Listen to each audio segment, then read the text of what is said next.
చెల్లిస్తున్నాను. దేవుడు నాకు మరి ఒకసారి మీ అందరితో, మీతోనూ, ఆయా ప్రాంతాలలో ఉండి యూట్యూబ్ ఛానల్ ద్వారా దేవుని వాక్యాన్ని వీక్షిస్తున్న వీక్షకులైన, ప్రేక్షకులైన, ప్రియ సహోదర సహోదరులైన మీతో మరి ఒకసారి దైవ వాక్య సందేశం ద్వారా ముచ్చటించడానికి అవకాశం ఇచ్చిన దేవాది దేవునికి వందనాలు. మీ అందరికి కూడా ప్రభువు పేరిట వందనాలు తెలియచేస్తూ ఒక చిన్న సందేశాన్ని పరిశుద్ధ గ్రంథమును ఆధారం చేసుకుని చదువుతూ ముందుకు సాగిపోదాం.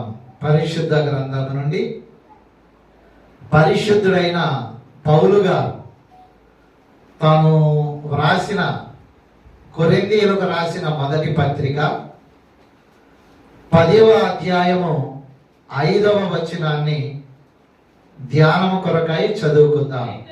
అయితే వారిలో ఎక్కువ మంది దేవునికి ఇష్టలుగా ఉండకపోయిరి కనుక అరణ్యములో సంహరింపబడిరి. చాలు. వారిలో, వారు అనగా మన పితరులు, అవర్ యాన్సెస్టర్స్, వారు దేవునికి ఇష్టముగా ఉండకపోవటం వారికి శాపమైంది, వారికి అనర్థమైంది, వారికి వ్యతిరేక పవనాలు వీచటానికి కారణమైంది. చివరికి మనం చదివిన మాటలోనే వారి ప్రాణం పోవటానికి కారణమైంది. దేవుడు వాస్తవానికి పరిశుద్ధులైన యోహాను గారు అంటున్నాడు, 3వ అధ్యాయము 16వ వచన ప్రకారము, for God so loved the world that he gave his only begotten son, and whosoever believes in him shall not perish and have everlasting life. చదువుదామా? దేవుడు లోకమును ఎంతో ప్రేమించాడు. చూసారా? చాలు. ఇసారా? దేవుడు మనలను ఏం చేస్తున్నాడు? ప్రేమిస్తున్నాడు. ప్రేమించాడు గనకనే ఒక అడుగు ముందుకేస్తే ప్రాణం కూడా పెట్టాడు. ప్రేమించే వారు ఏం చేస్తారు? భార్యాభర్తలైన వారు చెప్పాలి, భర్తను నువ్వు ప్రేమిస్తుంటే ప్రాణమైనా పెడతావు కానీ ఎదురు తిరగవు. భార్యను నువ్వు ప్రేమిస్తుంటే ప్రాణమైనా పెట్టడానికి సాహసం చేస్తావే తప్ప నెవర్ టేక్ టర్నింగ్ బ్యాక్. ఒకవేళ మీ కాపురాన్ని మీరు సరిచూసుకోండి. ప్రాణమైన ఇచ్చేంత ప్రేమ నీలో ఉందా? దేవునిలో ఉంది. ఏంటా ప్రేమ?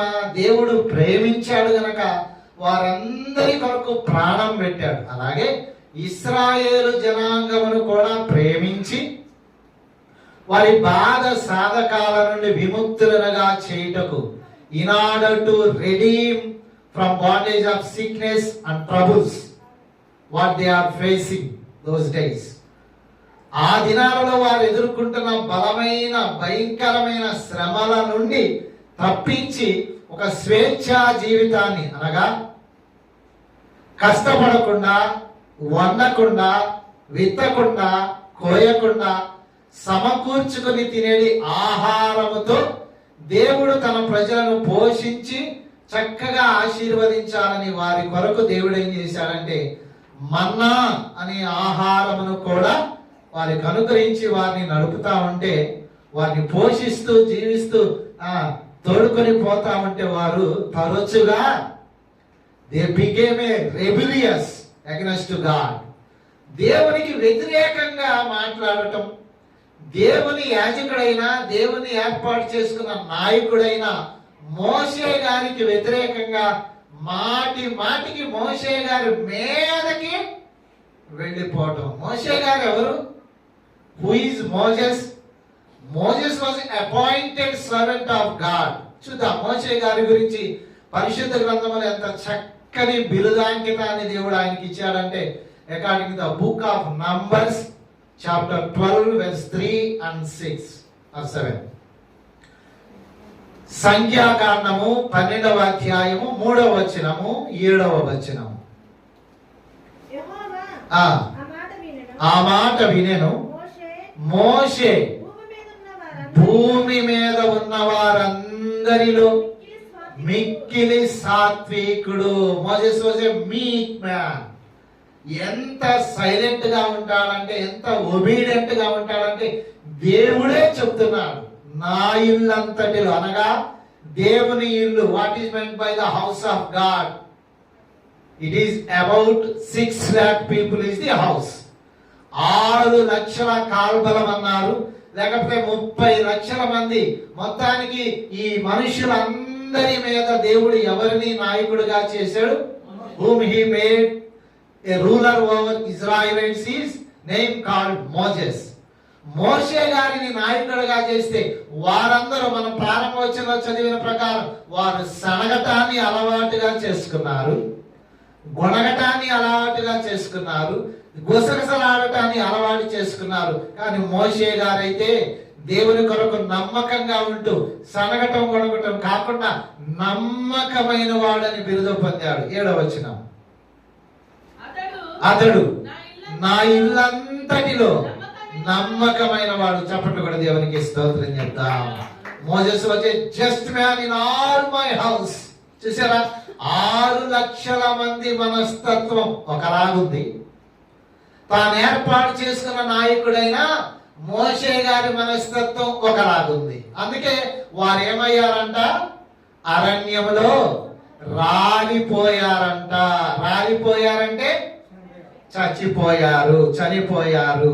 చనిపోవటానికి కారణాలు మనం ఇప్పుడు వెతకబోతున్నాం గనక మొదటగా మీ అందరితో చెప్పేది ఏంటంటే, దేవాలయమునకు వస్తున్నావు, దేవునిని నమ్ముకున్నావు, దేవునిని మనస్ఫూర్తిగా ఆరాధిస్తున్నావు, కానీ నీకేమన్నా ఈ రోగం ఉందా? ఏ రోగం అది? కొంతమంది అంటారుగా, ఇదేం మానసిక రోగం రా, ఇదేం మాయ రోగం రా అంటారు. నీకు ఆ మాయ రోగం ఏమన్నా ఉందా? ఏంటి ఆ రోగం?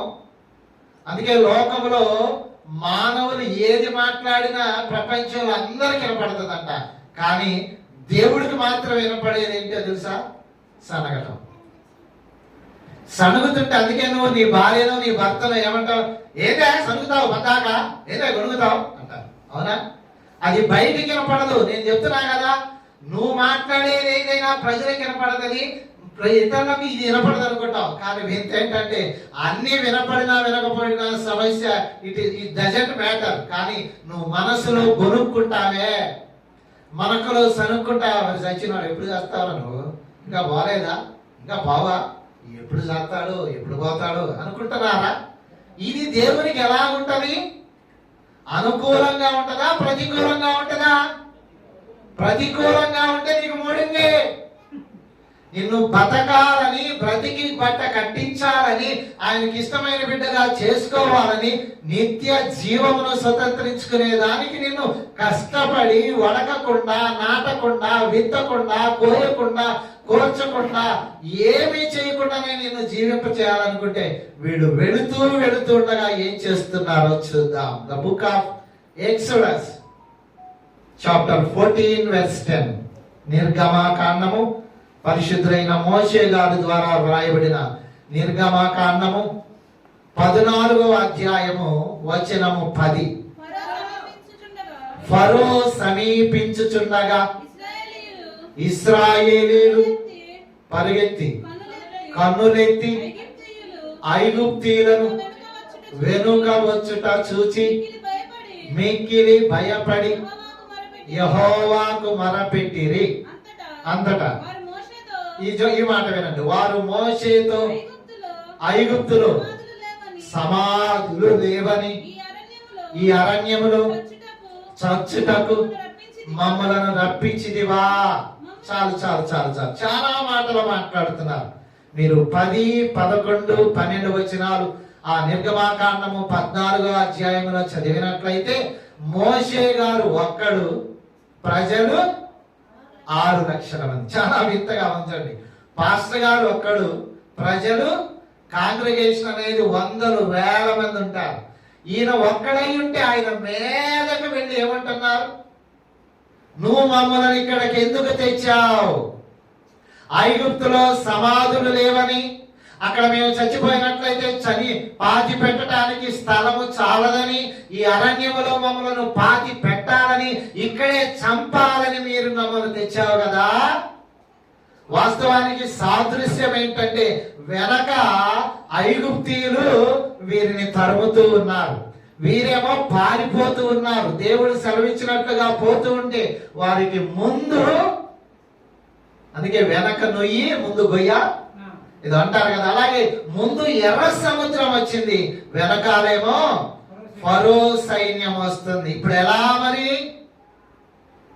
వెనకేమో లక్షల కొలది సైన్యంతో ఫరో రాజు తన రథాలను వేసుకొని 600 రథాలను వేసుకొని ఇంకా అనేక సైన్య రక్షక భటులతో తరుముతూ వస్తూ ఉంటే సాగిపోతూ ఉండగా ఎర్ర సముద్రం ఎదురైంది. దీనికి ఇప్పుడు వారు మోషే అనే నాయకుడి మీదకి గడగడ మాటల వర్షాన్ని కురిపిస్తా ఉన్నారు. తీసుకొచ్చింది ఎవరు? పోతున్నప్పుడు శ్రమ రాదా? వెళుతున్నప్పుడు వాన రాదా? ఆరోగ్యంగా ఉన్నానని చెప్పుకున్నప్పుడు కడుపు నొప్పి రాదా? అప్పుడప్పుడు డబ్బులు కొదువు రాదా? అప్పుడప్పుడు తినడానికి సమస్య రాదా? అప్పుడప్పుడు బెడ్ ఎక్కడ ఉండదా? అప్పుడప్పుడు సమస్య లేదా? అంటే సమస్య లేని వారెవరు? సమస్యలు రాని వారెవరు? వస్తాయి, అయినా నువ్వు వాటిని దేవునికి క్షుణ్ణంగా ప్రభువా అని నీ బాధ్యతగా మొరపెట్టుకుంటే ఆయనే అన్నాడు ఏమని? మీరు దేని గురించి చింతించకుడు గాని మీ చింత యావత్తు ఆయన మీద వేయండి. ఇప్పుడు ఎదురుగా ఏమొచ్చింది? సముద్రం ఎదురైంది. అప్పుడు మరి ఏం చేయాలి? నాయకుడి మీదకి వెళ్ళి ఆయన చొక్కా పట్టుకుంటే ఆయన ఏం చేస్తాడు? ఇది దేవునికి ప్రతికూలంగా మారేతనికి దేవుని కోపము రగిలి ఎంతమంది రాలిపోయారో మనం చూస్తా ఉన్నాం. కనుక ఈ జీవన యాత్రలో, ఈ ఆత్మయాత్రలో సాగుతున్న దేవుని ప్రియ కుమారుడా, దేవుని ప్రియ కుమార్తె, సమస్య రాదా? సమస్య వస్తే ప్లేట్ మార్చేస్తావా? సమస్య వస్తే బిగాణం అంతా ఎత్తేస్తావా? సమస్య వస్తే దేవుడిని వదిలేస్తావా? సమస్య రాని వాళ్ళు ఎవరో చెప్పు. ఇక్కడున్న కొంతమంది దంపతులు ఉన్నారు కదా, దంపతులైన మిమ్మల్ని అడగనా, మీ కుటుంబంలో సమస్య రాలేదా? పోట్లాట రాలేదా? ఇబ్బంది రాలేదా? చాలా మార్లు వచ్చింటాయి, అయినా సామరస్యంగా సాగిపోవటాన్ని కాపురం అన్నారు. నేను మా పుట్టింటికి వెళ్తానంటే ఎన్నిసార్లు పుట్టింటికి వెళ్తా?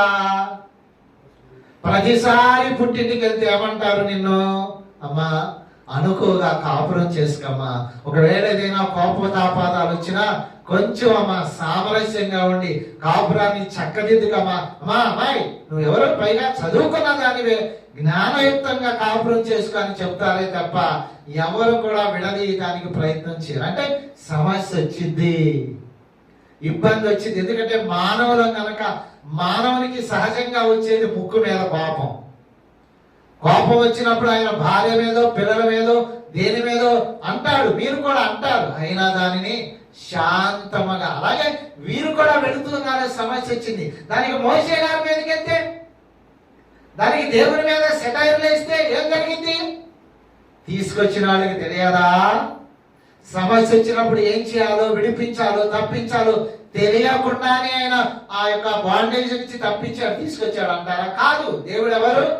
అనంత జ్ఞాని. ఎక్కడికి తీసుకెళ్లాలో, ఏం చేయాలో తెలిసే వారిని నడుపుతున్నాడు. అయితే వారు ఏంటంటే ఎప్పుడైతే వెనకాల దండును చూశారో, సైన్యాన్ని చూశారో, మోషే గారికి వ్యతిరేకంగా మాట్లాడారు. అందుకే అర్ధాంతరంగా తనువు చాలించాల్సిన పరిస్థితులు వారు ఎదుర్కొన్నారు. మరి ఒక మాటను చూద్దాం. The book of exodus chapter 15 verse 22. 15వ అధ్యాయం 22వ వచనము, నిర్గమకాండం. మోషే ఎర్ర సముద్రము మీద నుండి జనులను సాగ చేయగా వారు షూరు అరణ్యంలోనికి వెళ్ళి దానిలో 3 దినములు నడిచిరి. అచ్చట వారికి నీళ్లు దొరకలేదు. అంతలో వారు మారాకు చేరిరి. మారా నీళ్లు చేదైనందున. చాలు. The second attack was attacked by to the people of Israelites. చూడండి, రెండవ సమస్య ఏంటి? వారు, మీరు చెప్పండి, వారు ఎక్కడున్నారు ఇప్పుడు? వారు ఎక్కడున్నారు? మనం ఎక్కడున్నాం? ఎనీవన్? వారు వెళుతూ ఉన్నారు. ఎక్కడికి? కానానుకు. మనం ఎక్కడున్నాం? మనము కూడా వెళుతూ ఉన్నాం. ఎక్కడికి? పరమ కానానికి. వారేమో they are going to Canaan, we are going to heaven. చెప్పండి, అర్థమైందా? అర్థమైతే చెప్పండి కొట్టండి. వారు కానా అనే దేశానికి వెళుతున్నారు. అక్కడేముంది? పాలు తేనెలు ప్రవహించే చక్కని ప్రాంతం అది. పరలోకానికి వెళుతున్నాం. అక్కడేముంది? నిత్య జీవం ఉంది. ఈ బాధలు లేవు, ఈ శ్రమలు లేవు, ఈ సమస్యలు లేని లోకానికి దేవుడు వారిని తీసుకొని పోతుంది. చూడండి, వారు వెళుతున్నారు, మనము వెళుతున్నాం. వారు సడిగారు, రాలిపోయారు. మనం సడుగుతున్నామా? మనలో ఎవరికైనా, ఇక్కడ ఉన్న వారికి ఎవరికైనా వాక్యం వింటున్న వారులారా, మీకు సడిగే రోగం ఉందా? రాలిపోతావు, అర్ధాంతరంగా రాలిపోతావు. గొణిగే రోగం ఉందా? గుసగుసలాడే రోగం ఉందా? పోట్లాడే రోగం ఉందా? అయితే నీ తనువు చాలిస్తావేమో. ఎందుకో తెలుసా? వారు సడిగారు, రాలిపోయారు. మీరు కూడా జాగ్రత్తగా ప్రయాణం చేయాల్సింది. అందుకే మనం ఈ పరుగు పందెములో ఓపికతో పరిగెత్తవలసిన వారై ఉన్నారు. మరి పరిగెత్తప్పుడు వానొచ్చిద్దా? పడింది. ఆ తర్వాత పరిగెత్తేటప్పుడు మరి సింహం ఎదురైద్దా? కుక్క ఎదురైద్దా? పాము ఎదురైద్దా? మనుషులు ఎదురవుతారా? యాక్సిడెంట్లు జరుగుతా ఉంటాయా? నీళ్లు దొరుకుతాయా? అన్నం దొరికిద్దా? దొరకచ్చు, దొరకపోవచ్చు. నీళ్లు దొరకచ్చు, దొరకవచ్చు. మనం విచిత్రం చెప్తామే, మనం ఉంటున్న ప్రాంతాల్లో పంపేయండి, ఉప్పు నీళ్ళు వస్తాయి. తెనాలిలో పంపేయండి, మంచి నీళ్ళు వస్తాయి. అంటే ఒక ప్రాంతంలో మంచి నీళ్లు ఉంటాయి, ఒక ప్రాంతంలో ఉప్పు నీళ్లు ఉంటాయి. దానికి నువ్వు నాయకుడిని అంటే ఏం చేస్తాడు ఆయన? నాయకుడు నడిపించేవాడు. కానీ వీళ్ళకి తేరగా దొరికేది ఏంటో తెలుసా? మోషే గారి మీదకి వెళ్ళి, మోషే మమ్మల్ని ఇక్కడ ఎందుకు తెచ్చావు? ఈ నీళ్లు చూడు, తాగడానికి ఎంత చేదులున్నాయో, చేదు నీళ్ళతో మమ్మల్ని తాగనంప చేయాలనుకుంటున్నావు అని చెప్పి నాయకుడి మీదకి వెళ్తున్నారంట. నేను అంటున్నాను, జర్నీలో ఉన్నప్పుడు మీరు ఉదాహరణకి ఇక్కడ నుంచి అమెరికా వెళ్ళాలనుకుంటున్నారండి. వెళ్ళాలన్నప్పుడు మంచి నీళ్ళు అవ్వవా? అయినప్పుడు నీ బాటిల్లో నీళ్లు ఉంటాయి, అయిపోతాయి. ఒకవేళ దొరుకుతాయి, దొరకవు. అయినా ఏం చేయాలి? You have to take patient. నువ్వు ఓర్చుకోవాలే తప్ప ఎదురు తిరిగి మాట్లాడటానికి లేదు. అందుకే మన పితరులకు తేలికగా దొరికింది ఏంటో తెలుసా? దేవునికి వ్యతిరేకంగా మాట్లాడటం. నాయకుడిగా ఆయన మోషే గారికి వ్యతిరేకంగా మాట్లాడుతుంటే అందుకే ఏమయ్యారు వాళ్ళు? స్టార్టింగ్ వేసి చెప్పండి. వారు అరణ్యములో రాలిపోయారు, సంహరించబడ్డారు, ఏసేయబడ్డారు, చంపేయబడ్డారు. ఎందుకని? ఒకటే ఒకటి కారణం. వారు సనిగారు, వారు గొణిగారు. సనిగే రోగం ఎప్పటికైనా నిన్ను చంపేస్తుంది. గొణిగే రోగం ఎప్పటికైనా నిన్ను నాశనం చేస్తుందని గుర్తుపెట్టుకో. మరి ఒక మాటను చదువుదాం. The book of exodus chapter 16 verse 3. నిర్గమకాండము 16:3 చదువుదాం. ఇశ్రాయేలీలు మేము మాంసము వండుకొని కుండల యొద్ద కూర్చున్నప్పుడు, తృప్తిగా ఆహారము తినినప్పుడు, యెహోవా చేతి వలన ఎలా చావకపోతిమి, ఈ సర్వ సమాజమును ఆకలి చేత చంపుటకు ఈ అరణ్యములోనికి మమ్మలను. చూసారా? మూడవ argument. They were arguing with the leader called Moses. మోషే గారితో వాదిస్తా ఉన్నారు. ఎందుకు తెచ్చావు మోషే? ఈ అరణ్యంలో ఆహారం పెట్టలేకపోతే ఎందుకు తెచ్చావు? మేము ఐగుప్తులో ఉన్నప్పుడు ఎలా సాగింది? మేము ఐగుప్తులో ఉన్నప్పుడు మాకు ఎలా జరిగింది? మేము ఐగుప్తులో ఉన్నప్పుడు మాకు ఎలా ఉంది? మేము ఐగుప్తులో ఉన్నప్పుడు మేము ఎలా తిన్నాం? మేము ఐగుప్తులో ఉన్నప్పుడు ఎలా తాగాం? పైగా మేము ఎలా ఉన్నాం? కొండల యొద్ద కూర్చొని మస్తుగా మాంసం తిన్నాం. మాకు ఇక్కడ తినటానికే, మీరు చెప్పండి, తినటానికి లేకుండా చేయడానికి తీసుకొచ్చాడా దేవుడు? నేను అంటున్నా కదా, వెళుతున్నప్పుడు ఆకలి అయింది, అయిన వెంటనే నీకు అక్కడ కొట్టుంటుందా కొనుక్కొని తినడానికి? ఆకలి అవ్వగానే హోటల్ ఉంటుందా నువ్వు వెళ్ళి భోజనం చేయటానికి? ఆ భోజనం చేయటానికి హోటల్ ఎక్కడుండాలో అక్కడే ఉంటది, నీళ్ళు ఎక్కడుండాలో అక్కడే ఉంటాయి. కానీ మన వాళ్ళకి తేలికేం తెలుసా? ఇక్కడే మాకు ఆహారం కావాలా, ఇప్పుడే కావాలా, ఇప్పుడే, ఈ టైంలో, ఈ స్థలంలోనే. అంటే న్యాయమేనా? న్యాయమేనా? దేవుని బిడ్డలారా, మీరు వెళుతూ ఉన్నారు, వెళుతూ ఉండగా ఆకలి అయితే దేవుని ప్రార్థన చేద్దాం. దేవుడు ఎలా ఇస్తాడో, ఎక్కడ ఇస్తాడో, ఎప్పుడు ఇస్తాడో ఇచ్చే వరకు you have to wait on the Lord. Don't argue with him. ఆయనతో వాదించడం వల్ల ఆయుష్ తీరిపోద్ది. చూడండి, ఇక్కడికి వస్తే మేము అక్కడ బాగా తిన్నాం, ఇక్కడ మాకు తినటానికి లేకుండానే పోయింది. చూసారా, బాగుందా మాట? తీసుకొచ్చిన దేవుడు అన్నం పెట్టడా? పిలిచిన దేవుడు అన్నం పెట్టడా? నిన్ను పిలిచిన వాడు నమ్మదగిన వాడు. The called one is trustworthy. Is not a failure. ఆయన ఎప్పుడు కూడా విఫలమైన వాడు కాదు, ఆయన నమ్మదగిన వాడు. కనుక కొంచెం ఓర్చుకుంటే నీకు ఏమి ఇవ్వాలో, నీకు ఏం అవ్వాలో, నీకు ఏం చేయాలో ఆయనకి తెలియదేం కాదు. కానీ మాటికి ఆయన మీదకు పోగాకండి. అందుకే దేవుని సన్నిధికి వచ్చిన వారులారా, దేవుని నమ్ముకున్న వారులారా, మీకేదైనా అపసృతి వస్తే, మీకేదైనా ఇబ్బంది కలిగితే, మీకేదైనా శ్రమ వస్తే, దేవునికి గాని, దేవుని నాయకుడు గాని, దైవ సేవకుడు గాని వ్యతిరేకంగా మాట్లాడుతున్నారా? మాట్లాడితే మీకే అనర్థం. ఎందుకో తెలుసా? మోషే అని ఆయన మానవుడే, మోషే అని ఆయన ఏర్పాటు చేయబడిన నాయకుడే.